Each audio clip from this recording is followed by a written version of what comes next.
আমি রোজা তো, কি খেয়ে রোজা রেখেছে? আমি কি খাচ্ছি, কি খাবো বলেন? আমি খেয়েছি একটু ডাল, আর কি খাবো? আমার কামাই হলে 200-300 টাকা, আমি কি খাবো? আমি কি মাংস খেতে পারবো? 150 টাকা বেগুনে কেজি, এটা তো পুরো সিন্ডিকেট। এই রমজানে মানুষের এই যে আমি রিক্সা ধরেছি 8 ক টাকা, এই লোকগুলো জিজ্ঞেস করে রিক্সা ভাড়া আছে নাকি, তাই এটা কি খাবে? আমি তো রোজাদার, আমি কি খাবো? আমি অসহায় লোক, আমি রিক্সা চালছি, মানুষের কাছে আমি হাত পাতবো? আমাকে 10 টাকা দেন। আমি বাজারে গেলে বেগুন নাই, কাঁচা আমরা বাজার পাড়াবাড়ি, এটা আমরা নিয়মিত রাখবো, এরা বাজারে এসুক, ভালোবাসা দুক।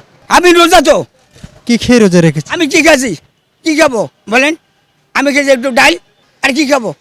আমার কামাই হলে 200-300 টাকা, আমি কি খাবো? আমি কি মাংস খেতে পারবো? রব্বিল আলামিন মানুষকে সৃষ্টি করছে ভালোবাসার জন্য, সেই ভালোবাসা দিয়ে আমাকে যা খেলেবে আমি তাই খাবো। আল্লাহ আমাকে যা ভালোবাসা দিকে যা খেলেবে আমি তাই খাবো। বর্তমানে ইনকাম আদি কেমন হচ্ছে? আরে বাবা কামাই তো নাই রে বা, এই রব্বিল আলামিন যা দেয় ওইটাই দিয়ে ডাল ভাত, ওই কোনদিন দিল, কোনদিন আল্লাহ পাক যা দিল।